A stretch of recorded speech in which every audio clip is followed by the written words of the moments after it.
गहलोत की स्पेशल 15 की नई टीम तैयार है और अब विभागों का भी बंटवारा हो चुका है। नई कैबिनेट में हर गुट को खुश करने के साथ ही बेहतर संतुलन बनाने की कोशिश की गई है। तो क्या मान लिया जाए कि कांग्रेस आला कमान ने 2023 की रणनीति अभी से बनानी शुरू कर दी है? क्या फेरबदल के बाद गुटबाजी खत्म हो गई है?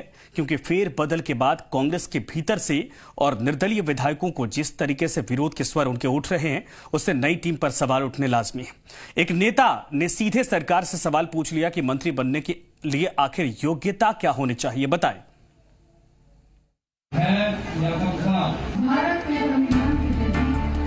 ये गहलोत के स्पेशल 15 की टीम है। लंबी जद्दोजहद के बाद गहलोत कैबिनेट का ये विस्तार कई मायनों में अहम है। मंत्रिमंडल विस्तार में 12 नए मंत्री शामिल किए गए। 3 पुराने राज्य मंत्रियों को कैबिनेट मंत्री के रूप में प्रमोट किया गया। खास बात यह कि कैबिनेट विस्तार में पायलट गुट की भी चली। पायलट गुट के 5 विधायकों को मंत्री बनाया गया। पायलट गुट के 5 विधायकों में से 3 को कैबिनेट और 2 को राज्य मंत्री बनाया गया। कैबिनेट के विस्तार के बाद अब मंत्रिमंडल में जाट समाज से 5, राजपूत समाज से 3, गुर्जर समाज से 3 और ब्राह्मण समाज से 2 मंत्री हो गए।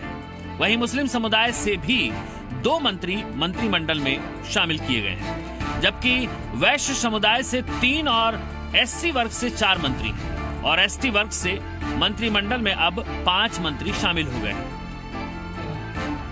यानी कि प्रदेश में कांग्रेस ने 2023 की चुनाव की तैयारी अभी से शुरू कर दी है। लिहाजा पायलट तो खुश हैं ही, लेकिन कैबिनेट में जगह नहीं पाने वाले नेताओं को सीएम गहलोत ने कह दिया है कि उन्हें निगम, एडवाइजर और संसदीय सचिव में जगह दी जाएगी। क्योंकि हमारी सरकार के अंदर काफी समय से कोई दलित का रिप्रेजेंटेशन नहीं था, अब उसकी न सिर्फ भरपाई की है, लेकिन अच्छी बड़ी संख्या में दलित समाज के लोगों को कैबिनेट रैंक देकर, दर्जा देकर मंत्रिपरिषद में शामिल किया गया है। इसी प्रकार हमारे जो आदिवासी भाई बहन हैं, उनका भी रिप्रेजेंटेशन बढ़ाया गया है। मैं समझता हूँ ये एक बहुत जरूरी और आवश्यक कदम था, जिसको कांग्रेस पार्टी ने और सरकार ने आगे ले जाने का काम किया है। अभी तो हमारे जो मुख्यमंत्री एडवाइजर बनेंगे, पार्लियामेंट सेक्रेटरी बनेंगे, बोर्ड कॉर्पोरेशन की चेयरमैन बनेंगे, तो प्रयास है कि अधिकांश एमएलए को हम लोग किस प्रकार से एडजस्ट करें, वो हमारा आगे बढ़ते जाएंगे।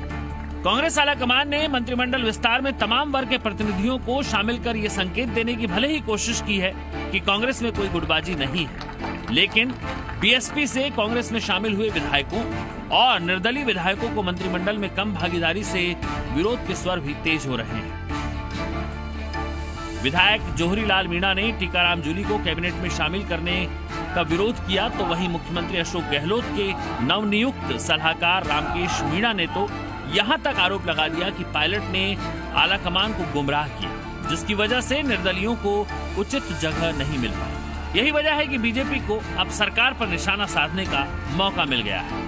ये सरकार जब बनेगी जब गंदे लोगों को मंत्रिमंडल शामिल नहीं किया जाएगा। टीकाराम जूली हम उसके विरोध में और सारा विरोध में पूरा चला विरोध। क्या हाईकमान को बातें कर रहे थे मुझे तो पता नहीं है, लेकिन बार बार ये सुनने में आ रहा था कि निर्दलियों को नहीं बनाना चाहिए, बसपा से आने वालों को नहीं बनाना चाहिए। जो कांग्रेस पार्टी का अंदरूनी अंतर्कलह है वो दबे सबर तो है, लेकिन सार्वजनिक रूप से अभी आना बाकी है और मुझे लगता है कि कुछ दिनों के अंदर ये सार्वजनिक रूप से आना भी शुरू हो जाएगा। उदयपुर के खेरवाड़ा विधानसभा सीट से पार्टी विधायक डॉक्टर दयाराम परमार ने तो सीएम को पत्र लिखकर पूछा है कि मंत्री बनने के लिए क्या योग्यता जरूरी है, वो उन्हें बताएं। मंत्रिमंडल विस्तार में 13 निर्दलीय विधायकों में से एक को भी जगह नहीं मिलने से विरोध के स्वर अब तेज हो गए। पिछले साल सियासी संकट के समय निर्दलीय विधायकों ने सरकार को बचाने में अहम भूमिका निभाई थी।